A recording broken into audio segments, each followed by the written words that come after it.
Number one, Donald Trump refused to condemn white supremacy. This is CNN, home of fake news. CNN is fake news.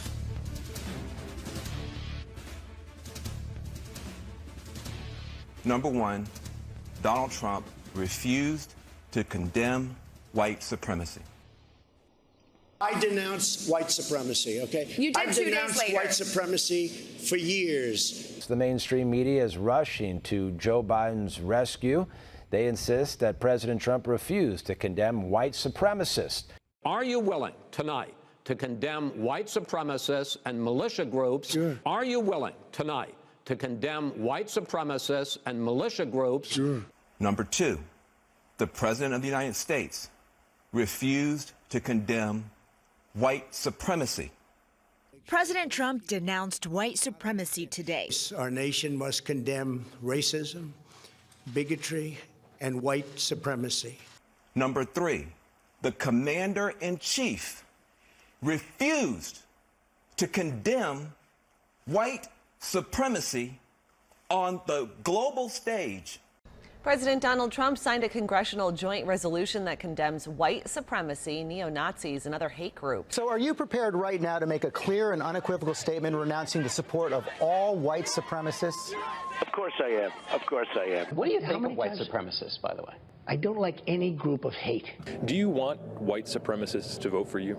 No, I don't at all. Not at all. His campaign is denouncing a show of support from the KKK's official newspaper, as in the Ku Klux Klan. In front of my children, in front of everybody's families, and he was given the opportunity multiple times to condemn white supremacy. In the same New York Times interview, he denounced white supremacists. He denounced the neo-Nazis who support him. Racism is evil, and those who cause violence in its name are criminals and thugs, including the KKK, neo-Nazis, white supremacists. Joe Biden falsely claims President Trump has never condemned white supremacy. He made the comments during an interview Sunday, accusing President Trump of dividing our country. Have you ever heard this president say one negative thing about white supremacists?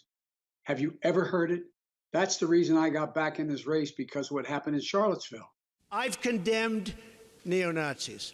I've condemned many different groups. I spoke out forcefully against hatred, bigotry, and violence, and strongly condemned the neo-Nazis, the white supremacists, and the KKK. Contrary to Biden's beliefs, the president has condemned white supremacy multiple times. I denounce white supremacy. Okay. And frankly, you want to know something?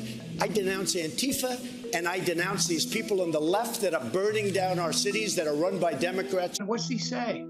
He says they're very fine people on both sides. And you had people, and I'm not talking about the neo-Nazis and the white nationalists, because they should be condemned totally. You wouldn't even condemn David Duke, for God's sake. David Duke just joined. A bigot, a racist, a problem. Would you repudiate David Duke? Sure. David Duke and robocalls are out again, the white supremacist movement supporting you.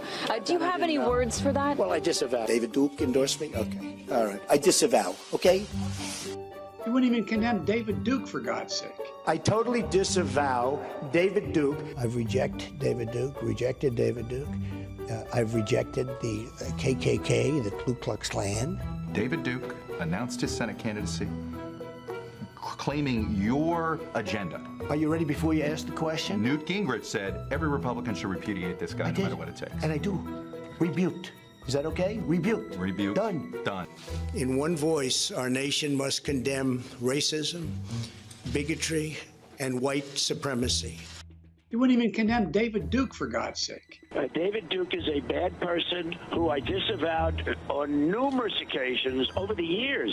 This is a guy who has using division and hate is the only way he stays in office. Unchain Wall Street. They're going to put you all back in chains. He has yet once to condemn white supremacy, the neo-Nazis. He hasn't condemned a darn thing. He has given them oxygen. The president today made his strongest denunciation yet of white supremacy. Any group of hate, I don't like it. Any group of hate, I am, whether it's white supremacy, whether it's any other kind of supremacy, whether it's Antifa, whether it's any group of hate, I am very concerned about it, and I'll do something about it. You know, when our president, Donald Trump, was asked about David Duke, he denounced David Duke, he denounced David Duke. They came back, David Duke endorsed you. What do you think about that? He denounced it over and over and over again in 2016. Richard Spencer is bigger than David Duke in the crackpot, subhuman, white supremacist movement. And Biden's not asked once what he thinks about that. Well, it's easier to be a parent this morning. It's easier to be a dad. It's easier to tell your kids character matters. It's hard to be a parent tonight for a lot of us. You tell your kids, don't be a bully. Telling the truth matters. Being a good person matters. And it's easier for a whole lot of people. You tell your kids, don't be a bigot. You tell your kids, do your homework and be prepared. Don't know, and you're going to the store, and people who have been afraid to show their racism. This was a white lash. This was a white lash against a changing country. It was a white lash against a black president, in part. This is vindication for a lot of people who have really suffered. And Donald Trump has a responsibility tonight to come out and reassure people that he is going to be the president of all the people who he insulted. And the character of the country matters. And being a good man matters. You know, I just want my sons to look at this. Look at this. You know, it's easy to do it the cheap way and get away with stuff, but it comes back around.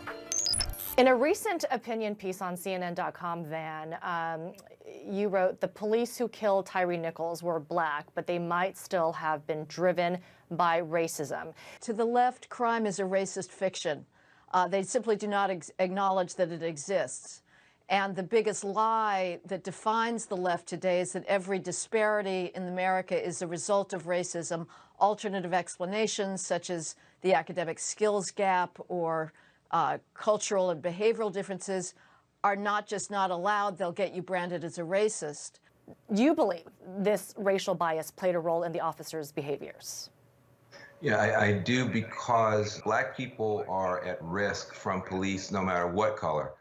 Black, white, brown, you talk to African Americans, they'll tell you it doesn't matter. It's being on the street in any American ghetto where the black-on-black crime is a bigger threat and a bigger problem in the black community than the police use of force. So the fact that they continue to focus on this aberration, that is the police use of force, it's an aberration. To root out racism, it's not just about having black cops or white cops or brown cops. It's about having cops that are trained to respect everyone and who are disciplined and punished when they don't. And when you don't have that in place, black people are at risk no matter the color of the police officer. The police are down there to protect good law-abiding black people, to protect and serve, but their biggest threat are criminal gangs, and it's other black males who are involved in this crime and violence in numbers that are disproportionate to their representation in the population. But of course, emotion's driving this thing, not reality. There's this pervasive view from law enforcement that if you're black, you're dangerous. And I think some people think, oh, well, so a white police officer going after a black person, you understand the racial implications. The problem is there are whole neighborhoods that in many cities are just considered by police departments kind of war zones, and anything goes there. 24 blacks are killed every day to absolutely no attention from the press. That's more than all white and Hispanic homicide victims combined, even though blacks are only 12% of the nation's population. Why? Because of this massive delegitimation of law enforcement based on the phony idea that if blacks are arrested more or incarcerated more, the only allowable explanation is police racism. I think some people say, hey, listen, you guys just want to find race no matter what. You're just going to scream racism. Even if it's all black, you're going to scream racism. And I understand it does seem weird when we're saying there is a racial dimension here, even though the police are African American. What we're seeing today is a record-breaking increase in violent street crimes in city after city. This is about power. It's not about black, it's about blue. It's about power. And when you have police officers who know in certain neighborhoods they better not act that way, but in other neighborhoods they can act that way, that's about power. That's about domination. Blacks commit violent crime at over 10 times the rate of whites, and they're victimized. They're killed by violent criminals at over 10 times the rate of whites. Not killed by cops, not killed by whites, but killed by other blacks. The reason blacks are in minority neighborhoods is to save black lives. And when the cops back off, which is what's happening across the country thanks to this phony, racist attack on law enforcement, black lives are the ones that are lost. The federal government still has not passed a single piece of legislation since George Floyd to make a difference. Thankfully, President Biden did do some executive orders. It's not enough. And so I think it's time now for us to relook. Here we are almost 3 years later. There has been no federal change in the law. Blacks are killed at very high rates, not by cops, but by other blacks. And to continue this phony narrative about cop racism is eventually going to take the entire country down. Crime is now spreading out of the inner city. The carjackings in Philadelphia and D.C. and Chicago are terrifying. There's this very simplistic notion that says, well, if a white cop is doing something to an unarmed black person, then that's racism. But we sometimes forget, unfortunately, African Americans can also be guilty of hatred and bias and bigotry against other African Americans. They want to make it about race, but the truth of the matter is our job is to protect and serve all the people, no matter your race, religion, your gender. We're out there to serve the public. Delivering that kind of brutal beating to a white male U.S. citizen. Can you imagine if you had 5 black officers doing that? It's very hard to imagine. I think what has happened is we've become accustomed, black and white officers, to a certain amount of inhumanity being directed in certain neighborhoods with certain suspects, and you saw that play out today. Folks, we live in a republic. Well, we used to. We don't live in a street justice comic book like the Judge Dredd series. We don't do execution-style hits in the street. This man deserved justice. He got none of it. What he got was a death sentence in the street. We're the conservatives, the lovers of liberty. We've always defended the good police officers out there who don't deserve this either. This wasn't civilized. This was savagery.